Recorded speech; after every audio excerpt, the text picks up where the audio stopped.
Today we're going to make a Reuben casserole. So if you like a Reuben sandwich, this one is for you.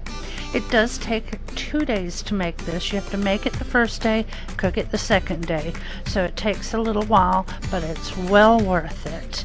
So the first thing we're going to do is put in a bowl the sauerkraut, some sour cream, an onion that's grated, so that's what I'm doing here, and a 1/4 teaspoon of garlic powder, which you'll see I forget, but I remember right before we cover it. So I'm gonna get all this in a bowl so I can mix it together.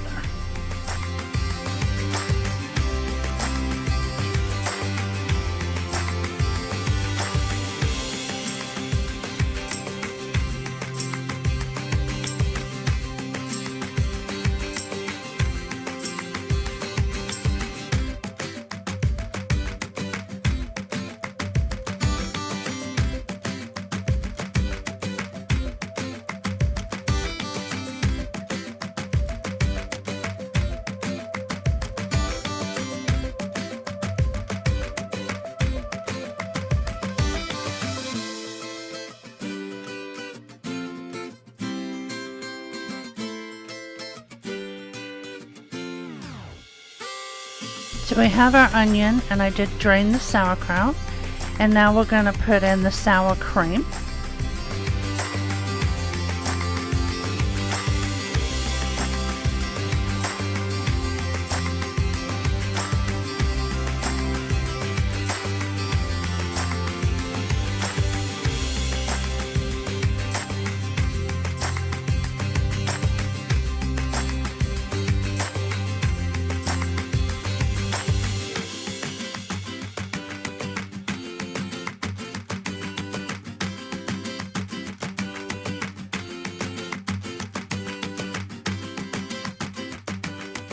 So we'll get this mixed up, and then we're going to put it into an 8-inch casserole dish.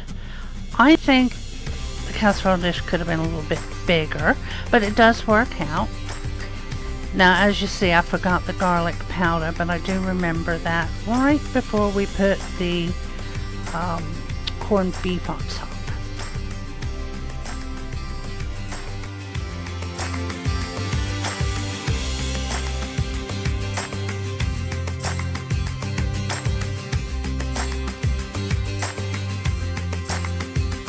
Alright, here we go. I'll just mix that in.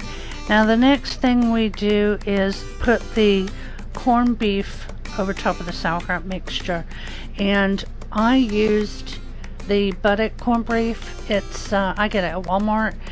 I think they were 2-ounce packages, and it called for 4 2.5, so I just used 5 packages, and that worked out just as well. And you want to dice that up.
Now for the cheese. The recipe called for 2.5 cups of grated Swiss.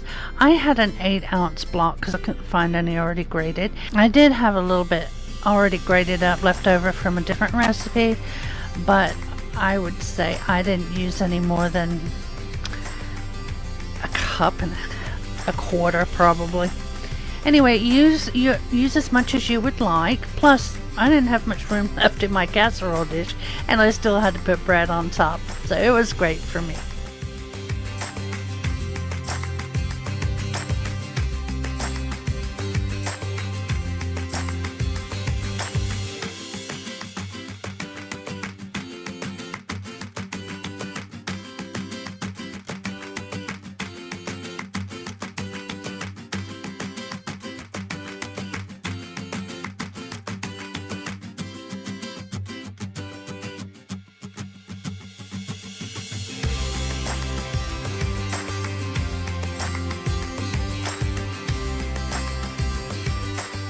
Now for the rye bread, I'm reading the directions and I don't think I did it quite correctly, but it turned out very good. It said to remove the crust, to make 2.5-inch squares, and then I quit reading. It says half each square diagonally into triangles, which I did not do. And then you arrange the bread over the cheese and then you brush it with melted butter. I used some spray butter and that worked out just as well. You cover this and put it in the refrigerator for at least 8 hours. So I guess essentially you could put this together in the morning and cook it that evening. I had a lot going on in the kitchen on this day. I think you'll see me wear this outfit pretty much on all of these recipes because I did them all at once. I've got some beans in the Instant Pot right there next to the casserole dish, and I can't even remember all the other things I was making. But I was missing the cooking, so this made up for it.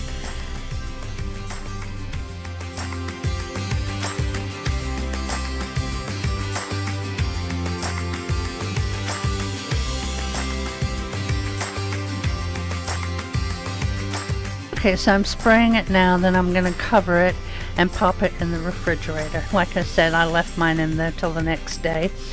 But when you are ready to bake it, you're going to bring it out of the refrigerator and set it on the counter for 30 minutes to bring it up to room temperature, and then you're going to bake it for 35 minutes in a 350-degree oven until the bread is lightly browned.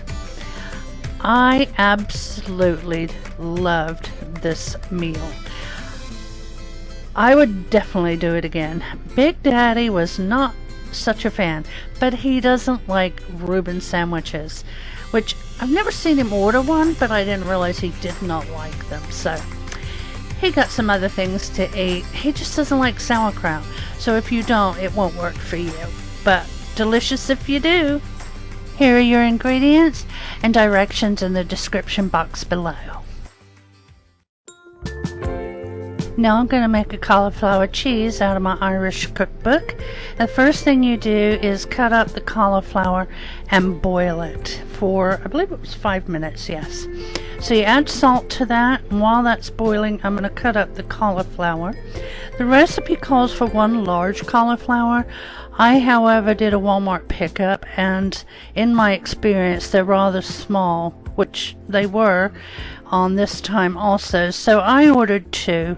That way I knew I would have enough. So we're going to cut these into florets. There's no need to wash it because we're going to boil it anyhow.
Now our water has come to a boil.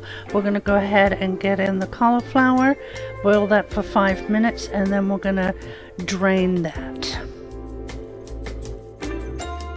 While that's boiling, I'm going to go ahead and shred up my cheddar. You want to find an aged cheddar that's much better, sharper flavor, and it calls for 3.5 ounces. I just use a half an 8-ounce block, and then I had some left over from the cheddar cheese scones that you'll see later in today's video, so I'm going to go ahead and use that up too. I don't think you can have enough cheese. So That's done. My cauliflower is drained and put in the baking dish. I put in the butter. Now I'm adding in the flour. We're going to get that mixed up until we come to sort of a paste, and then we're going to whisk in the milk and get everything to a boil, whisking the whole time so there's no lumps, and make sure you get everything off the bottom so it doesn't burn.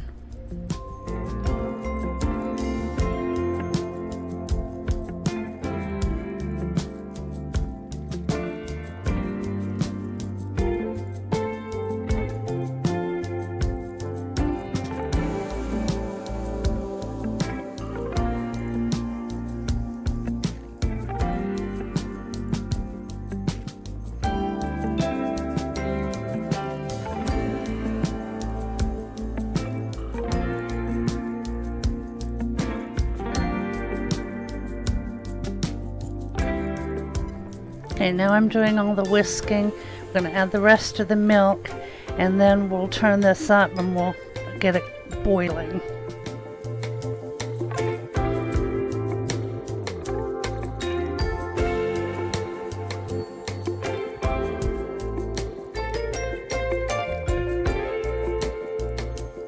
Now I've turned it to high. We're going to continue to whisk, and then I'll check it here just to make sure it is boiling. Yep, turning it down, and I'm setting my timer for 2 minutes. You want to keep whisking until it thickens, and that can take anywhere from 2 to 4 minutes depending on your burner. But once it's nice and thick, you turn the heat off and then add the cheese.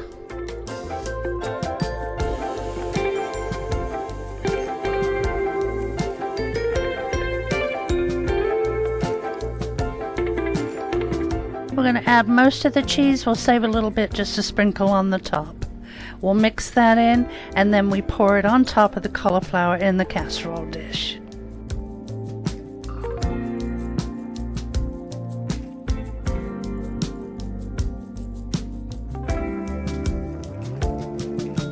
I shared a cauliflower cheese back in April. It was one I had found on a website. There's not a lot of difference in the recipes. However, this one, it just reminds me of the flavors that I grew up with. We had a lot of cauliflower cheese as kids.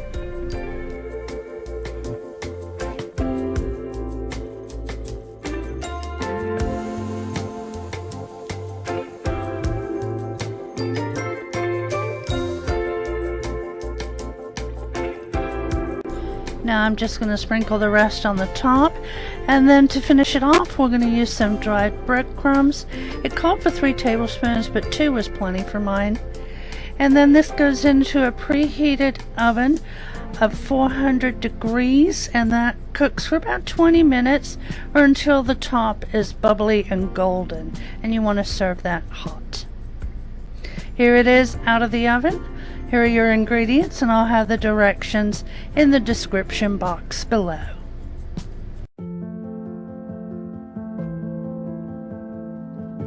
So now I'm going to make some dry beans in the Instant Pot.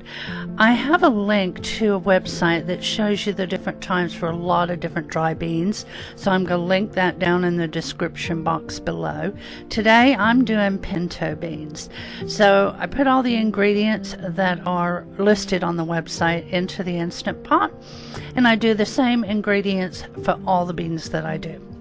And then you set this on high pressure for the pinto beans 30 minutes. Now it does take a while for it to come to pressure, and then after the time is up, you want to leave it as long as possible so that they can naturally release. Now obviously if you're running out of time you can quick release it, but they are better if you leave them. So let's see, probably 30 minutes to come to pressure, 30 minutes to cook, maybe another 30 minutes to come down and let it naturally release. So about an hour and a half. But this was the day I had all the cooking going on in the kitchen, so I just let them sit there. Then I heated up 1 portion for our dinner this evening, which you'll see on the ham steak recipe, you'll see a picture of our plate. And then I packed up 3 to put in the freezer, and then I'll vacuum seal.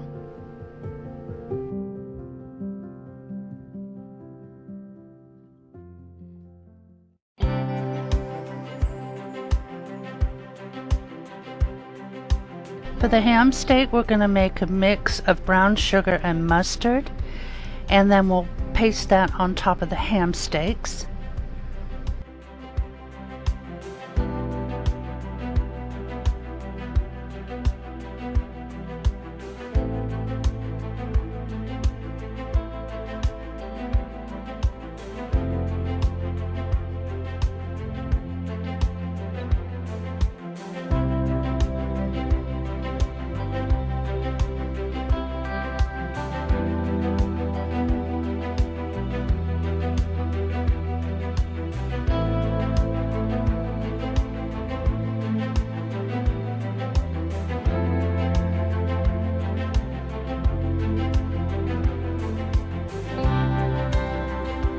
Usually I just pop these in a frying pan or the air fryer, you know, cook them up in probably 10 minutes. This does take an hour, but it was in one of the older cookbooks from like the 80s, and this one goes in the oven. We're going to put milk on top of it. You have to cover them with the milk and then put it in the oven for an hour on 325.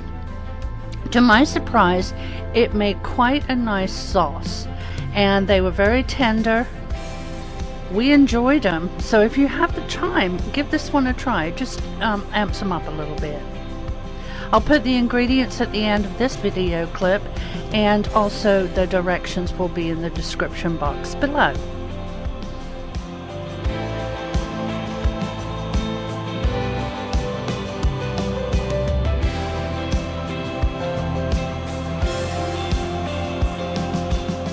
And here are our finished plates. It was a delicious meal.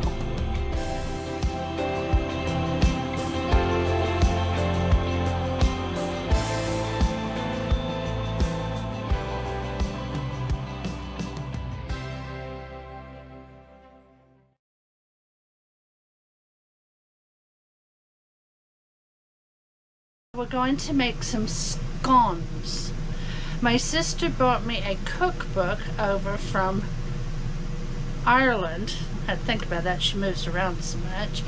And it has scone recipes in it, and we're going to try them out today. We've been to the store, and she's going to explain to us how we're going to make them. So here she is. This is my sister Stacy. I know those of you who have been around a while remember her. Hello! I brought my sister this cookbook from Ireland, the Irish Granny's Cookbook. So Granny is Irish. And today we're going to make cheddar cheese scones that our Auntie Maga used to make every time we'd go visit. So cheddar cheese scones, and basically plain white flour, baking powder, butter, mature aged cheddar cheese, mustard powder, this is English mustard powder, and salt and pepper, and milk for brushing the tops. So there's the photo, and then we're just going to slice them in half and have them with butter. That's how Auntie Maggie used to. Hey everybody! We're here to start off with the cheddar cheese scones out of the Irish cookbook. Alright sis, the first thing is to grease a baking sheet. That's the one thing we didn't think about, isn't it? I'll be right back.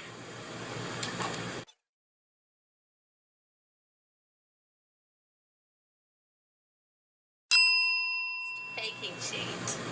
Okay, now we're ready. Okay sis, but the first thing is to sift 8 ounces of plain white flour into our bowl.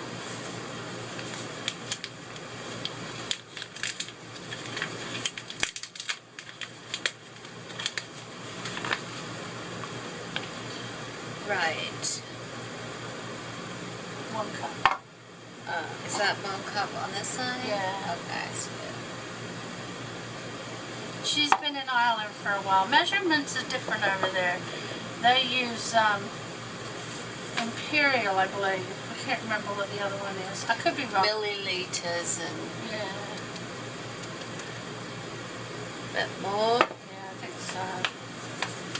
So excited to be featured on the cooking show. Because I don't cook. But I'm going to start. Yeah, she got a crock pot. She's Yeah. well on the way. Bang it on the counter. Now leave it on the counter and see. Oh, perfecto. Okay, now I just put it in here And and the wiggle sieve. it around. And shake the sieve, yeah. A little bit at a time. Yeah. Perfect. Oh, Just to easy get the big peasy. clumps out, you know. Easy peasy. I don't think I have a sift.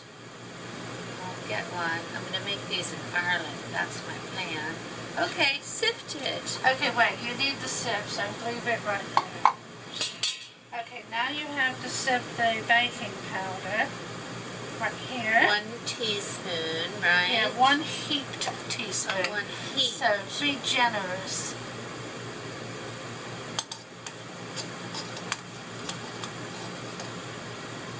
That looks really good. Sift away. Alright, then we cut in the butter. So we need Okay, what do I do if the lumps don't go away? push on them.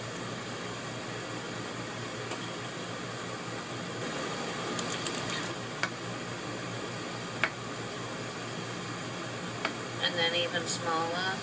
Yeah, just cut, like take 1 cube at a time. Lay it flat.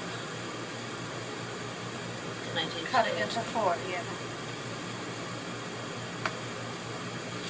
And then I'm kneading it. No, you've got to mix it with your fingers. Would you like gloves? Or you want to just use... I'm already messy. Okay. In there? In the flour. You Okay. dumped in the flour. So I'm done with this. Yeah.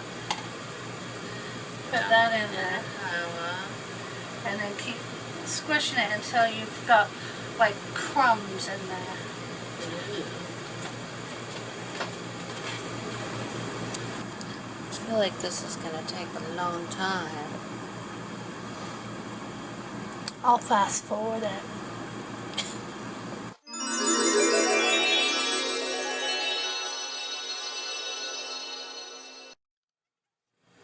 Okay, I think I've done my mixing of the butter and the flour and the baking soda into little balls. And I am just measuring out her milk. Is that next, and then the cheese?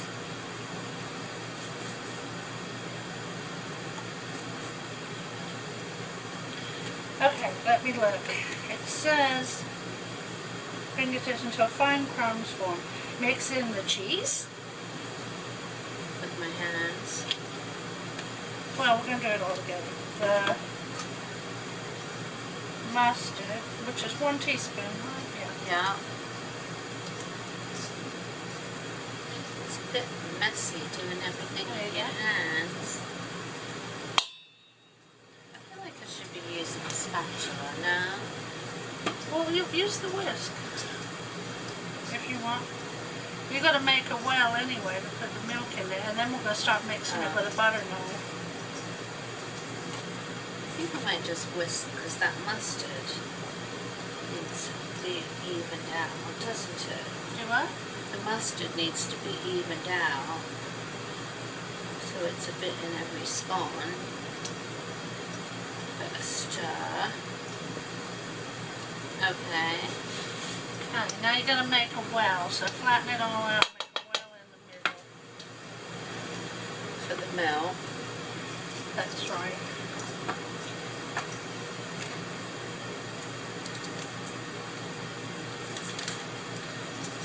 A lot of milk. Okay. Alright, pour the milk into the hole. My 1 cup of milk.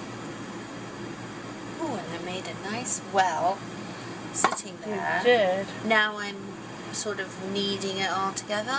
with your spatula. He used a butter knife, but Sis wants to use a spatula. But basically you're just getting it all incorporated and turning it into a dough. Because I thought it would stick to the side. Yeah, like bread dough. Once it gets sticky, it'll go around the sides and pull all the rest of it off. Okay.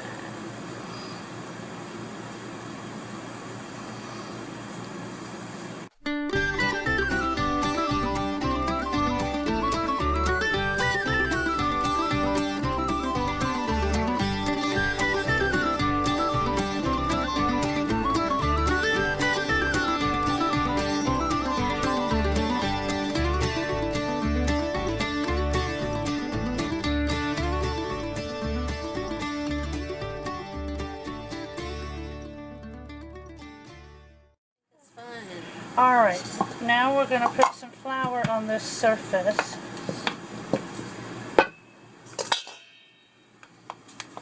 Not too much. Keep going. A little bit more. That's perfect. Alright.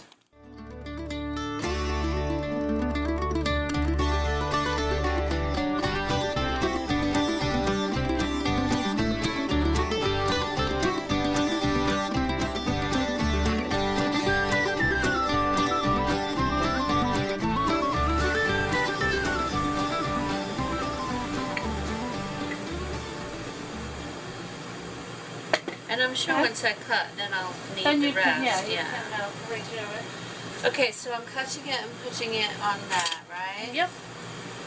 And remember he said to keep them fairly close together because it helps them rise. Okay.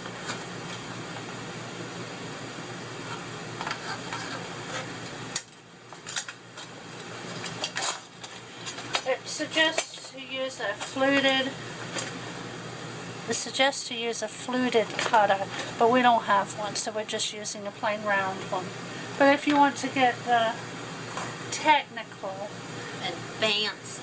yeah, definitely fancy. Probably for it like comes out looking prettier. I'll turn the oven on though.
They said not touching, but very close together. How's that? Ta-da! Okay, below me In that here. cupboard, yeah. Open that, and on the top shelf is a little white bowl. I meant bottom shelf.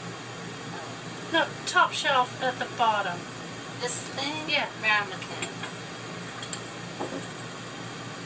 Alright, put some milk in there. And there's your brush. And what does it say? Just lightly brush Yeah, or brush something? it off. It's, to be exact, it says brush with milk and bake in preheated oven for 10 to 15 minutes. Or until well risen and golden. So it needs Bob's your uncle. the terms I've heard. What? Okay, what is it when you go into the, while we're here? I hope y'all can hear me because we do have the air on, it's quite hot. What is it the bartender says to you when you go into an Irish pub to get a drink? Are you okay? He doesn't want to know if you're okay. What does he want to know? What you want to drink? Who knew? There's some information for you. I'll think of another one. She told me quite a few yesterday. Alright, here are our scones. They're going to go in a 450-degree oven for 10 to 15 minutes until they're golden and have risen. Should we sing the song? Oh yes, there was a song we would sing when we would go to our godmother's to have our scones. Our cheese scones. Magga, put the kettle on. Magga, put the kettle on. Magga, put the kettle on. We'll all have tea. Oh, it's tea. It was tea, yeah. But she always had scones. Cheddar cheese scones. We say scones over here, but in England and Ireland, they say scones. And so will you now. Okay. I'm very proud. Look how lovely. My first time making scones. I think you did a wonderful job. Now we're going to transfer them.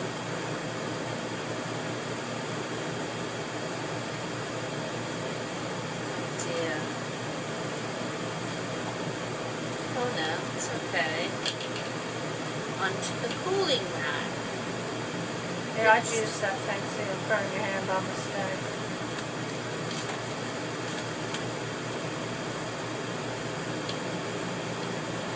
They're smaller than Auntie Mag used to make. Hers were probably double the size, I think. So maybe next time I make them in Ireland. I don't know, when we go back to England now, everything looks smaller. The houses, the cars, the roads. So Yeah. maybe the scones were this size. Well, I ordered scones at Tesco's, and they're probably double the size as well. Oh, really? Okay. But I'm sure as long as they're, you know, only 2, whatever it was, high, they'll be alright. And they dry out too. Scones dry out quickly, and it says on the recipe these that you have to eat them the same day. Yeah, there's no store in them. Nothing in Ireland has preservatives in it. You can't keep pints of milk longer than a couple of days, or breads or anything like that. Okay, there we are. Hold on. Alright, so first time making scones. Well, you had a pinch of a taste test. What do you think? So far, so good. Alright, we'll be back with our finished plate. Here they are when they came out of the oven.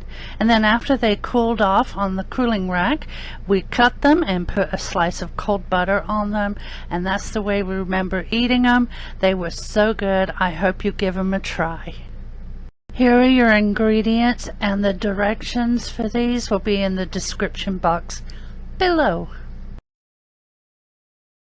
Well, thank you for joining us today, and if you stay to the end of the video, be sure to leave a green heart emoji in the comments for my sister. Thanks guys, and I'll see you on Wednesday.